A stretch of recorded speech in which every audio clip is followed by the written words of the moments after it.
Mga kabiji, mga kabiji, mananaw kita. Maminaw ug magkaton para sa umabot na eleksyon. Aron dili kita mailad ug masayon-sayon. BG, botog yun. Botog yun sa BG. Sa BG, bibog yun. Mga kabiji, kumusta kamong tanan? 9 days na lang, eleksyon na. Andam na ba mo? Inyong mga listahan, andam na ba? Inyong mga kodigo? Sa mga kandidatong inyong iboto? Nasayod na ba mo sa proseso sa pagbutar karong new normal? Niadtong milabang Sabado, nakauban nato si Attorney Geraldine Samson, ang Acting Regional Director sa Caraga Region. Karon na po atong makauban si Attorney Jerome Brillantes, ang Acting Election Supervisor sa COMELEC Cebu Province. Mayang hapon, Attorney Jerome. This is Aljo Bendijo, sir.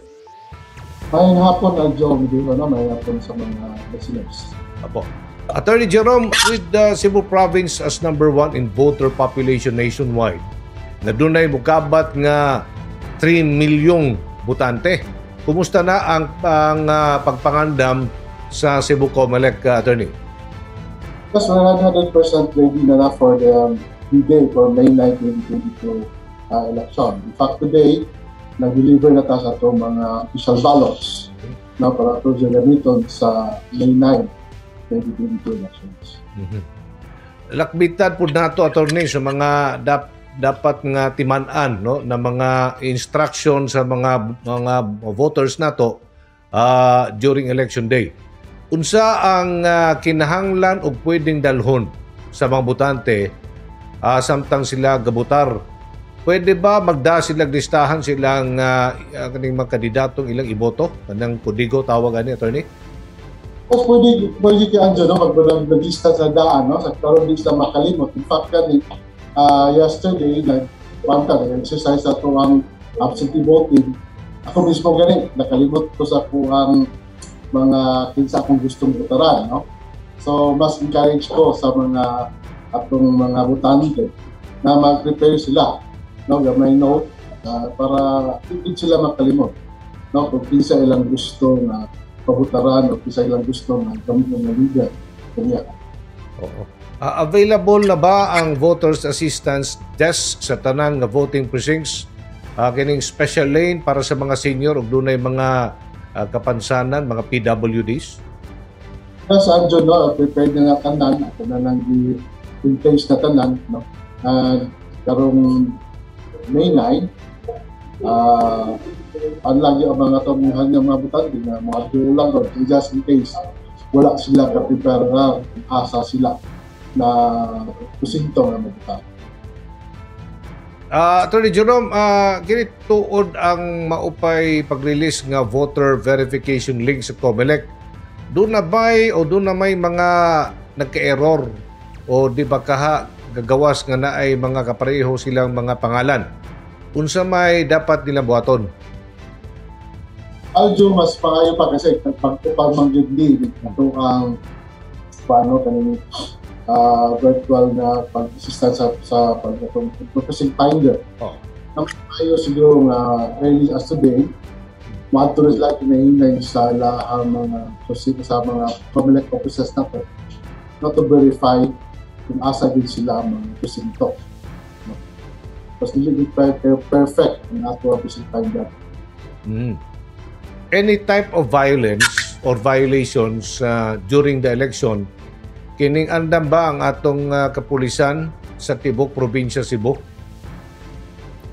Adyo, one thing na itong preparar, no, ang presensya doon sa ito ang mga kapulisan sa Army, sa every polling process.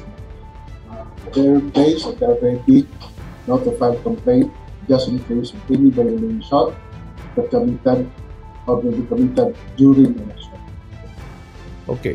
Dini na punta sa nagka-quarantine tungod na nagpositibo sa COVID-19 sa adlaw sa eleksyon.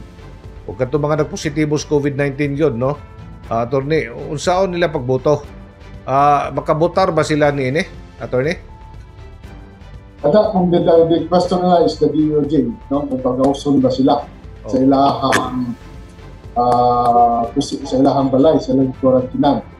No, pero for us, katulang may taas-taas, no, during sa May 9, kumukuhaan mo sa temperature na 37.5, na indication na yung mga kaming symptoms sa COVID, ako sa ibutang sa isolation property, isolation facilities, rather, and then naaya tayo assistance, naaya to ang ikuha anak nga mo assist nila para pagkuha sa mga balita dito sa ilang presinto where they are being registered, and then dito na sila mabutang sa ilahang atong isolation facility.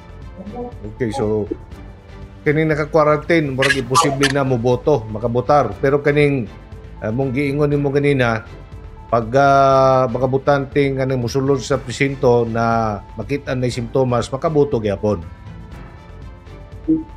Yes, na simptomas makaboto. Oh. Okay. Kining hapit na gyud ang May 9 elections sa Attorney Jerome, no? Kining makaingon ba nga andam na gyud ang Cebu province sa national elections? Unsa pay mga challenges nga inyong na sinapi na inyong kinahanglan pang ayuson, inyong mga na-encounter, Attorney Jerome? Mas ba karon John, na ready ta, no, sa ang kaning atong preparation, all things are in place. Ato lang paano na peace and order. So hopefully we can maintain the peace and order sa Cebu province for us, for the people to freely go and exercise their right sa purpose. Mensahe na lang og mga painumdom, Attorney, sa atong mga butante sa Cebu province. Go ahead.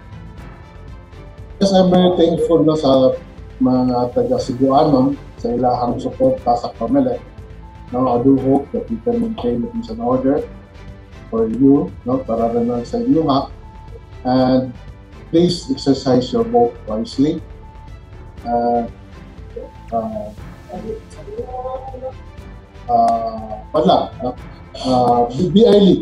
Be early sa ato ang sa inyong presinto, considering that our we expected kadaghan yun ang atong mga botante karon, and then the protocols na itong paghinon, so baka ilatal gamay, no, sa proseso sa atong eleksyon. So I do hope na that we will be welcome early sa May 9, 2022. Okay. Daghang kay salamat kanimo, Attorney Jerome Brillantes, ang Acting Election Supervisor ng COMELEC Cebu Province. Amping mo din, Attorney. Mga ka-BG, kining sa susunod na Sabado, lahing rehiyon na pod ug probinsya ang atong gitawag aning ipalambigit dinhi sa BG Botogyud sa Bibugyud. Okay? Ako pagyapon inyong alagad, ang inyong ka-Bisaya nga medyo gapuhon, ka-BG, inyong higalas kanginan Aljo Bendio. Back to you, ka-BG babaerong good boy Ian Huervana. Mga ka-BG, mananaw kita, maminaw ug magkaton para sa umabot na eleksyon. Aron dili kita mailad ug masayon-sayon. BG, Botog Yun. Botog Yun sa BG. Sa BG, Bibog Yun. Isayag Yun.